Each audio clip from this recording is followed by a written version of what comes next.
અને આમાં જે કોઈ પણ લોકોને નુકસાન થયું છે તેમની સાથે તેઓએ મુલાકાત કરી હતી। વડાપ્રધાન મોદીએ વિજયભાઈ રૂપાણીના પત્નીને મળીને કહ્યું કે મન માનવા તૈયાર નથી કે વિજયભાઈ હવે આપણી વચ્ચે નથી। તે સિવાય જો મિત્રો વાત કરવામાં આવે તો DGCAને જે વિમાન સાથે આ દુર્ઘટના સર્જાય છે તે વિમાનનું બ્લેક બોક્સ પણ હાથ લાગ્યું છે। અમદાવાદમાં ક્રેશ થયેલા એર ઇન્ડિયાના બોઈંગ 787-8 ડ્રીમલાઇનર વિમાનનું બ્લેક બોક્સ પણ કબજે કરાયું છે। જોકે આ બ્લેક બોક્સથી 265 લોકોના જીવ લેનાર પ્લેન દુર્ઘટનાનું કારણ પણ સામે આવી શકશે। પ્લેન ક્રેશની ઘટનાઓમાં ખાસ કરીને બ્લેક બોક્સથી ઘણું જાણી શકાય છે। ક્રેશ કેવી રીતે થયું, શું ઘટના બની હશે જેવી વિગતો આ બ્લેક બોક્સની મદદથી જાણી શકાય છે। જોકે માહિતી અનુસાર સાઇટ પરથી હવે બ્લેક બોક્સ મળી આવ્યું છે। ડાયરેક્ટર જનરલ એવિએશન ટીમને બ્લેક બોક્સ મળ્યું છે। જોકે આ બ્લેક બોક્સની તપાસ બાદ જાણી શકાશે કે કેવી રીતે શું ઘટના બની હતી। બ્લેક બોક્સ અને વોઇસ રેકોર્ડર પણ મળ્યું છે, જે બાદ હવે દુર્ઘટનાનું કારણ સામે આવશે। આધાર કાર્ડ અપડેટ કરવાને લઈને હવે છેલ્લી તક ઓનલાઈન આધાર કાર્ડ અપડેટ કરવાને લઈને સરકાર દ્વારા તારીખો લંબાવીને લોકોને તક આપી રહી છે। UIDAIAX પર આપેલ માહિતી અનુસાર મફત આધાર અપડેટની સમયમર્યાદા 14 જૂન 2025 સુધીની છે। જે સમયગાળામાં તમે આધારને મફતમાં અપડેટ કરી શકશો, જેમાં નામ, સરનામું કે અન્ય વિગતો તમે સરળતાથી અપડેટ કરી શકશો। 10 વર્ષ કે તેથી વધુ ઉંમરના આધાર કાર્ડમાં તમામ માહિતી અપડેટ કરવા હવે થોડો સમય જ બાકી છે, એટલે કે 14 જૂન સુધી જ મફત ઓનલાઈન આધાર અપડેટ કરી શકાશે। સમરસ ગ્રામ પંચાયતને લઈને 51 લાખ રૂપિયા આપવાની જાહેરાત। સમરસ ગ્રામ પંચાયતને 51 લાખ રૂપિયા આપવાની શિક્ષણ મંત્રી કુબેરભાઈ ડિંડોર દ્વારા જાહેરાત કરવામાં આવી છે। તેઓએ જાહેરાત કરતા જણાવ્યું છે કે સમરસ ગ્રામ પંચાયતને ગ્રાન્ટમાંથી 51 લાખ રૂપિયા આપવામાં આવશે। સંતરામપુર કડાણા તાલુકાની પંચાયત માટે આ જાહેરાત કરવામાં આવી છે। ચોમાસાને લઈને પરેશ ગોસ્વામીની મોટી આગાહી। હવામાન નિષ્ણાત પરેશ ગોસ્વામીના જણાવ્યા મુજબ અત્યારે દક્ષિણ ગુજરાત અને સૌરાષ્ટ્રના છૂટાછવાયા ભાગોમાં જે વરસાદ પડી રહ્યા છે તે પ્રી મોન્સૂન એક્ટિવિટીના વરસાદો છે। જોકે આજથી આ વરસાદની તીવ્રતામાં થોડો ઘટાડો થશે અને 14 જૂન પછી પ્રી મોન્સૂન એક્ટિવિટી વધારે તીવ્ર બનશે। તેમના મતે 20 જૂનથી ગુજરાતમાં ચોમાસું બેસી શકે છે। 21 ખેડૂતોની ડિપોઝિટ ચાઉ। સહકારી મંડળીમાં કરોડોના કૌભાંડનો આક્ષેપ લગાવાયો છે। જૂનાગઢ જિલ્લો જાણે ભ્રષ્ટાચારનો હબ બની ગયો હોય તેમ એક પછી એક ભ્રષ્ટાચારના કિસ્સાઓ સામે આવી રહ્યા છે। ત્યારે હવે ખેડૂતો દ્વારા જૂનાગઢ જિલ્લાના માળિયા હાટીના તાલુકાના જોથળ સેવા સહકારી મંડળીમાં કરોડો રૂપિયાનો ભ્રષ્ટાચાર થયાનો આક્ષેપો કરવામાં આવ્યા છે। 21 ખેડૂતોની ડિપોઝિટ ખાઈ ગયા। 72 લાખની સિલિકને બદલે 1 પણ રૂપિયો નથી। જોકે ખેડૂતોએ કહ્યું કે આ ભાગ સિવાય હવે બીજો કોઈ રસ્તો નથી। કૃષિ વિભાગ દ્વારા મોટી કાર્યવાહી। રાસાયણિક ખાતરના 57 ડીલર્સને ત્યાં દરોડા પાડવામાં આવ્યા હતા। જોકે તપાસમાં 59 શોકોઝ નોટિસ પણ ઇસ્યુ કરાય છે। 24 ડીલર્સને ત્યાં ખાતરના સ્ટોકમાં વિસંગતતા પણ નોંધાય છે। 24 ડીલર્સના ખાતર વેચાણના લાયસન્સ સસ્પેન્ડ કરાયા। રૂપિયા 177.77 લાખનો 1090 મેટ્રિક ટનથી પણ વધુનો જથ્થો સીઝ કરવામાં આવ્યો છે। અંબાલાલ પટેલની ચોમાસું અને વરસાદને લઈને મહત્વની આગાહી। જાણીતા હવામાન નિષ્ણાત અંબાલાલ પટેલે કહ્યું છે કે આગામી 12થી લઈને 15 જૂન સુધીમાં ગુજરાતમાં ચોમાસું પહોંચી શકે છે। આ પછી આગામી 15થી લઈને 22 જૂન સુધીમાં ચોમાસું કેટલાક વિસ્તારોને આવરી લેશે। તેમણે વધુમાં કહ્યું છે કે સુરેન્દ્રનગર, ચોટીલા અને હળવદમાં સારા વરસાદની શક્યતાઓ છે। વડોદરા અને પંચમહાલમાં અતિભારે વરસાદની પણ સંભાવના છે। આ સાથે જ ભાવનગર, બોટાદ અને અમરેલીમાં ભારેથી અતિભારે વરસાદની પણ આગાહી છે। તો ઉત્તર ગુજરાતમાં કડી, કલોલ અને મહેસાણામાં પણ ધોધમાર વરસાદની શક્યતાઓ તેમણે વ્યક્ત કરી છે। જોકે આજથી દક્ષિણ ગુજરાત અને દક્ષિણ મહારાષ્ટ્ર તેમજ મુંબઈના ભાગોમાં ચોમાસું સક્રિય થશે તેવું પણ તેમણે જણાવ્યું છે। વિસાવદરમાં ઇકોઝોનનો મુદ્દો ઉકેલાશે તેવી જાહેરાત કિરીટ પટેલે કરી છે। સુરતમાં યોજાયેલા સ્નેહ મિલન કાર્યક્રમમાં વિસાવદરના ભાજપના ઉમેદવાર કિરીટ પટેલે જણાવ્યું છે કે ખેડૂતોની ઈચ્છા મુજબ ઇકોઝોનનો મુદ્દો ઉકેલવામાં આવશે। ભલે તે સુપ્રીમ કોર્ટમાં હોય. તેમણે પોતાના પર લાગેલા બેંક કૌભાંડના આક્ષેપોને ખોટા ગણાવ્યા. પટેલે વિશ્વાસ વ્યક્ત કર્યો કે પાછલી 3 ટર્મથી ભાજપની હાર બાદ આ વખતે બહુમતીથી જીત મેળવશે અને ખેડૂતોના પ્રશ્નોનું નિરાકરણ પણ લાવશે. ગુજરાતમાં રોડ રસ્તાના રિપેરિંગ માટે ₹107 કરોડ મંજૂર. મુખ્યમંત્રી ભૂપેન્દ્ર પટેલે રાજ્યના નગરોમાં માર્ગ સલામતી સુધારવા અને સારા રસ્તાઓની સુવિધા માટે મહત્વનો નિર્ણય કર્યો છે. ચોમાસામાં ભારે વરસાદથી થતા નુકસાનના રિપેરિંગ અને રિસર્ફેસિંગ કામ માટે 149 નગરપાલિકાઓને કુલ ₹107 કરોડની ગ્રાન્ટ મંજૂર કરવામાં આવી છે. જોકે આ ગ્રાન્ટ નગરપાલિકાઓની કેટેગરી મુજબ ₹40 લાખથી 1 કરોડ સુધીની હશે, જેથી નાગરિકોને સુરક્ષિત અને સુવિધાજનક માર્ગો મળી રહે. મોરારી બાપુએ મૃતકોના પરિવારજનોને સહાય આપી. બેંગલુરુમાં નાસભાગની ઘટનામાં 11 લોકોએ જીવ ગુમાવ્યો છે. તેમના પરિવારને મોરારી બાપુએ સહાય આપી છે. તેમણે પ્રત્યેક મૃતકને ₹15,000 લેખે કુલ ₹1,65,000ની સહાય રકમ જાહેર કરી છે.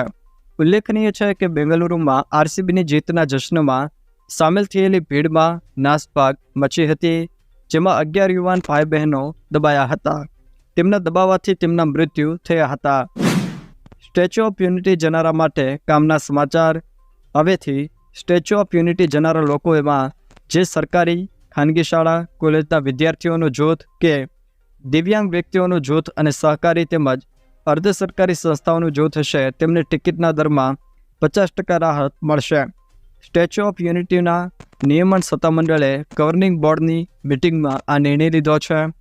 જૂથમાં ઓછામાં ઓછા 15 વ્યક્તિઓ હોવા જોઈએ.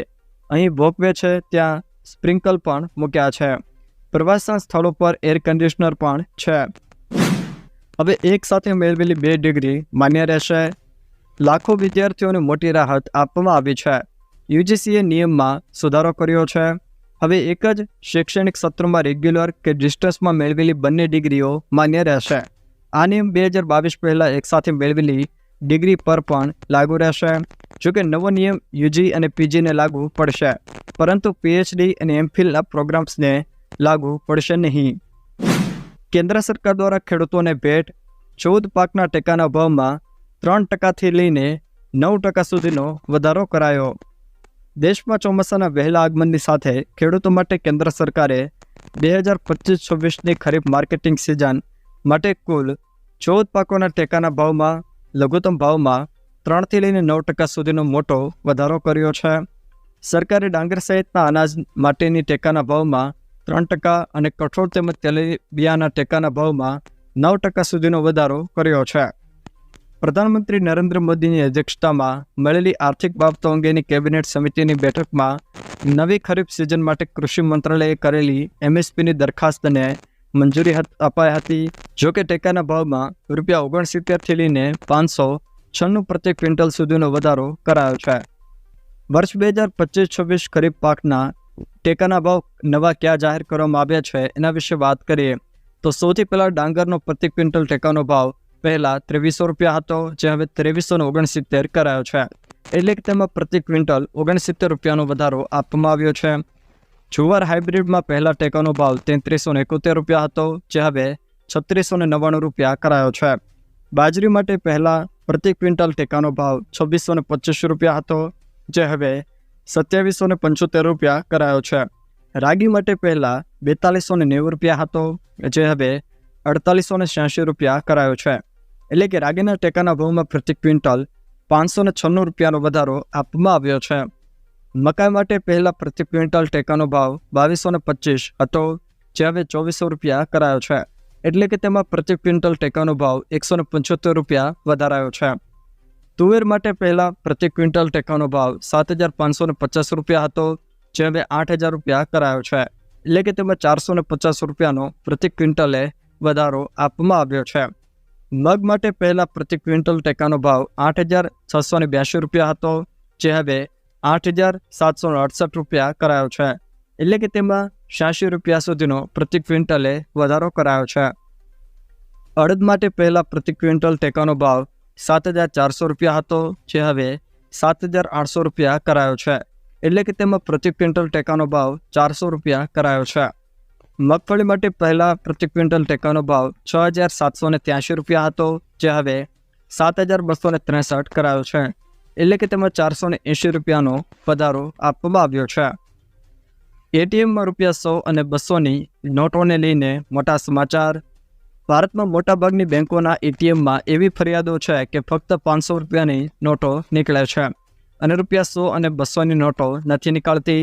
આવી સ્થિતિમાં રિઝર્વ બેન્કે બધી બેંકોને એક પરિપત્ર મોકલ્યો છે, જેમાં તેણે આદેશ આપ્યો છે કે બધી બેંકો અને એટીએમ સંચાલકોએ તેમના એટીએમમાં ₹100 અને 200 રૂપિયાની નોટો ફરજિયાત રાખવી જોઈએ. રેલવેની તત્કાલ ટિકિટ અંગે મોટો નિર્ણય. તત્કાલ ટિકિટ બુકિંગ માટે આધાર કાર્ડ ફરજિયાત થશે. કેન્દ્રીય રેલવે મંત્રી અશ્વિની વૈષ્ણવે ટ્વીટ કરીને આ માહિતી આપી છે. રેલવે તત્કાલ ટિકિટ બુકિંગ માટે આધારનું રજિસ્ટ્રેશન પણ ફરજિયાત કરાશે. જો કે આ નિર્ણયથી પ્રમાણિક પ્રવાસીઓને મદદ મળશે. ફક્ત ચકાસાયેલ અને વાસ્તવિક મુસાફરો જ તત્કાલ ટિકિટ બુકિંગ સુવિધાનો લાભ લઈ શકશે. 1 થી 20 દેશી દૂધાળા પશુ એકમની સ્થાપના માટે વ્યાજ સહાયની જાહેરાત. રાજ્ય સરકારની પશુપાલન ખાતાની સહાયકારી યોજનાઓ વર્ષ 2025-26 અંતર્ગત વિવિધ ઘટકોમાં હાલ આઈ ખેડૂત પોર્ટલ ઉપર ઓનલાઈન અરજીઓ શરૂ છે. એમાંના એક ઘટક વિશે આજે વાત કરીએ તો 1 થી 20 દેશી દૂધાળા પશુ કે જેમાં ગાય અને ભેંસ એકમની સ્થાપના માટે વ્યાજ સહાય આપવામાં આવે છે. 1 થી 20 દેશી દૂધાળા પશુમાં ગાય અને ભેંસ માટે તમે એકમની સ્થાપના માટે લોન લો છો તો તેમાં જેટલું પણ વ્યાજ લાગતું હોય તો તેમાં 12% સુધીનું વ્યાજ સરકાર દ્વારા ચૂકવવામાં આવે છે. આ યોજનાના હેતુ વિશે વાત કરીએ તો પશુપાલકો સરળતાથી પશુઓ ખરીદ કરીને પશુપાલન વ્યવસાય અપનાવીને આર્થિક રીતે પગભર થઈ શકે તે માટે પશુઓની ખરીદી પર બેંક લોન સામે વ્યાજની સહાય આપીને તેમના સામાજિક અને કુટુંબના શૈક્ષણિક સ્તરમાં સુધારો પણ લાવી શકે. અન્ય કેટલીક મહત્વની શરતો વિશે વાત કરીએ તો લાભાર્થીને રાષ્ટ્રીયકૃત બેંક અથવા તો ભારતીય રિઝર્વ બેંક દ્વારા માન્ય નાણાકીય સંસ્થા મારફતે એકમ સ્થાપવા માટે લોન આપવામાં આવેલ હોય તો જ તેમાં વ્યાજ સહાય આપવામાં આવશે. આ યોજના હેઠળ પશુપાલકે પશુ એકમ 5 વર્ષની મુદત સુધી નિભાવવાનું રહેશે. આ 5 વર્ષની મુદત દરમિયાન પશુ મૃત્યુ પામે તો લાભાર્થીએ સ્વખર્ચે કે વીમાની રકમમાંથી કે બેંકમાંથી ધિરાણ મેળવીને નવું પશુ ખરીદીને મૂળ પશુ એકમ યથાવત રાખીને પશુપાલન કરવાનું રહેશે. આ અંગે સરકારશ્રી દ્વારા કોઈ વધારાની સહાય મળવાપાત્ર થશે નહીં. તેના માટેની અમલીકરણ સંસ્થા રહેશે જે તે જિલ્લાના નાયબ મદદનીશ પશુપાલન નિયામક જિલ્લા પંચાયત. યોજનાના લાભ વિશે વાત કરીએ તો આ યોજના અંતર્ગત 1 થી 20 દેશી દૂધાળા પશુ કે જેમાં ગાય અને ભેંસ એકમની સ્થાપના માટે બેંક લોન ઉપર મહત્તમ વાર્ષિક 12% વ્યાજ સહાય સરકાર દ્વારા ચૂકવવામાં આવે છે. જોકે આ યોજનાનો લાભ તમામ પશુપાલકો લઈ શકે છે, જેમાં બેંક દ્વારા ધિરાણ મેળવ્યા બાદ આઈ ખેડૂત પોર્ટલ ઉપર ઓનલાઈન અરજી કરવાની રહેશે. જો દર્શક મિત્રો આ વિડીયો તમને પસંદ આવ્યો હોય તો વિડીયોને લાઇક કરો, તમારા મિત્રો સાથે શેર કરો અને જો તમે અમારી ચેનલમાં નવા હોવ તો ચેનલને સબસ્ક્રાઈબ જરૂર કરજો જેથી અમારા આવનારા તમામ વિડીયોની માહિતી તમારા સુધી પહોંચી શકે.